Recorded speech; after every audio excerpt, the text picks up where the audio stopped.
welcome back to my film and TV channel. Hope you're all staying safe and well. Just a little special as our 5 candidates now, that's all we've got left, face the interview stage, of course, one of the favourite parts of The Apprentice. This is The Apprentice 2025, week 11. Of course, we will get to know our final 2 after this and into the final. And we've got 2 boys and 3 girls. I'm not going to be surprised if it's a 1 boy and 1 girl final for this one.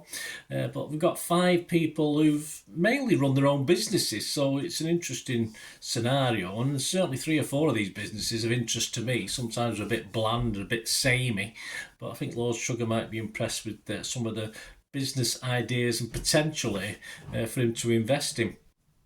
Even though overall I've been overly impressed again with the actual people taking part in this. Very few candidates have done the business week in, week out. It's as simple as that. They've had good weeks, but most of them have been either iffy or had bad weeks and got through. Last week, of course, we had the surprise exit of the favourite, really, Mia. She was everyone's favourite. She was even openly Karen's favourite, and even Lord Sugar had a little bit of a liking to her as well, but all fell down last week on one bad decision that she's just made worse and worse as the programme went on, of course, in the fashion challenge. So my top 5 after Mia's disappearance last week doesn't equate exactly to what the bookies are thinking. I had Chizola number 1, Amber Rose 2, Anissa 3, and I had the 2 lads at the bottom, Jordan and Dean, in that order. But of course, the current odds after that programme last week, after the fashion brand programme, who ended up to win the competition, Jordan is the firm favourite. Now, Jordan didn't have a bad week actually in Fashion Week, but we'll talk about him individually in a minute. He's not overly impressed me overall. Chizola is 11-4, Anissa is 7-2, Amber Rose is 4-1, and Dean is 6-1.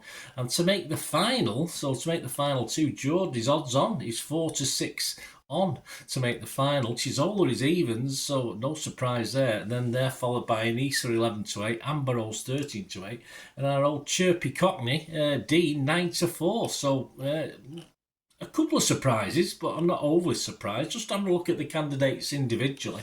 Chizola possibly saved her best for last. A lot of people have liked her through the process, and she had a really good week 10 to boost her chances. She did a lot of her work on her own on week 10 because her team was only three strong, of course. She's got a virtual assistant company, which sounds very interesting, and it might be an interesting proposition for Sugar if it's viable. We'll see that, of course, in the interviews. And she apparently has already had many offers for investment, but she wants Lord Sugar's. Yeah, it probably won't take. She'll probably get more out of it than giving a percentage away to another investor, won't she? But it'll be interesting to see what sort of investors she got. But perhaps we'll find out a little about that as well. So she remains my favourite, even though she's not the bookies' favourite. Although, as I said, once Mia went, it's up in the air as to who's going to win this one. Amber Rose came next on my list. She survived apparently being found half naked in a hotel room in Turkey with rival candidate then Keir, of course. No, not Starmer. Keir Shave, who has since been fired, but not for this, of course, just for being useless. And so she escaped that. She was told off, and I think it's helped her actually. I think it's sort of made her knuckle down a little bit better. She's massive on TikTok. She's got 48 million likes. That was about 47.9 million more than me. And she's obviously come more into this. And I think the fact she got in trouble in Turkey's helped her. I think it's made her calm down and settle down. She's not been overly impressive, but she has had her moments. She's certainly been more business-like recently. She's a convenience store owner. I don't know if she owns one or more. I'm not too sure whether that's a proposition. I'm not too sure Sugar wants some corner shops, but we'll have to see. Sugar's corner shops sprouting up all over the country. We'll have to see anyway. But at least she's in business at the moment, so it'll be interesting what her business plan is and what they make of it on interview week. But Amber Rose, initially I didn't particularly like her, but she grew on me a little bit, I must admit. Anissa's a funny one as well. She's been a bit stroppy over time. A lot of people don't like Anissa's style or attitude. She's often talked the talk, but not very rarely walked the walk, unfortunately, in this process.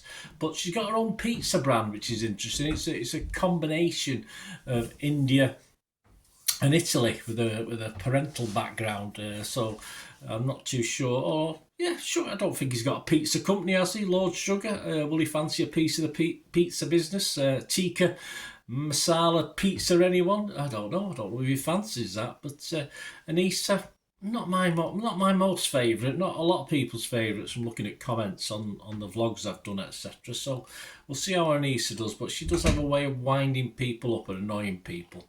So we'll see in the interviews if she annoys Karen and company.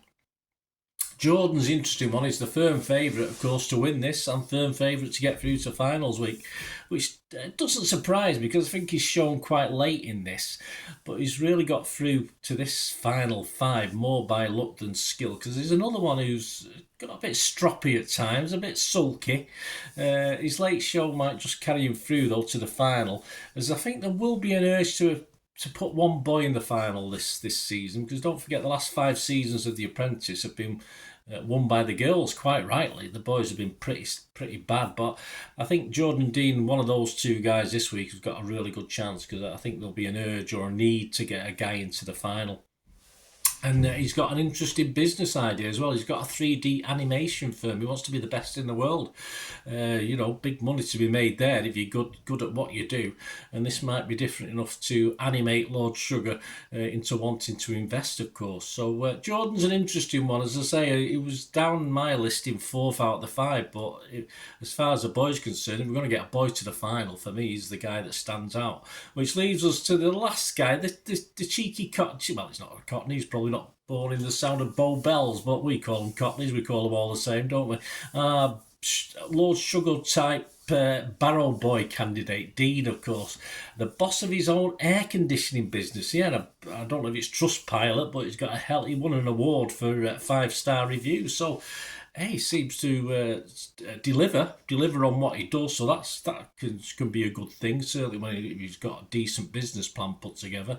He's got the patter, he's got the talk, and despite his obvious similarities to our money giver Sugar, he, like most of the other 4, him and the other 4, haven't impressed on a regular basis. In fact, Lord Sugar picked him out to say he was keeping a close eye on him, not in a positive way either, quite recently. So, yeah, he's nice enough. He's a family lad. He makes a big thing of that, but of course, as I say, and with a steady business and getting good reviews, that's always a good sign. But we'll see, as I say, of the 2 lads, I can't see both lads making the final. Of the 2 lads, you've got to think the bookies aren't far wrong, thinking Jordan might do it. So there you go, guys. Just a quick look at the 5, what they're up to, what they're not doing. Of course, join me on Friday. I'll do a look back at the interview week, and of course we'll end up with our final 2 and give you my views, and it's great to have your views as well, guys. Just let me know what you think. That'd be great in the comments below, or just through my socials. If you like what I try and do on the channel, I'm always trying to improve, innovate, do different things. If you have any ideas for me to do certain things on film and TV, give us a shout. And if you like what I try and do and want to help support the channel, all I ever ask is you keep watching and listening. To help me out, guys, if you watch the ads, if the ads on this YouTube ads, that helps in a very little way, but it all helps. It all, watch the pennies and pounds look after themselves, they say, don't they? Or the pennies or the 10p's look after themselves. But if you watch the ads or follow the links on the ads as well, that's always a nice way to support the channel. If you sort of hang on for it, I've done that. I watched other people's and followed the ads, just something I fancied, which does happen from time to time. Of course, you can support me by pushing that subscribe button as mentioned earlier, and that's of course pressing the button so you know when these vlogs are coming out. And of course, I'm always interested in your opinions, and of course, if you can give us a like, that'd be wonderful as well. So thanks for watching, guys. Hopefully I'll join you very, very soon with something else. Until we meet again, I'll never ask one thing, don't I? Please stay safe, everyone. Bye for now.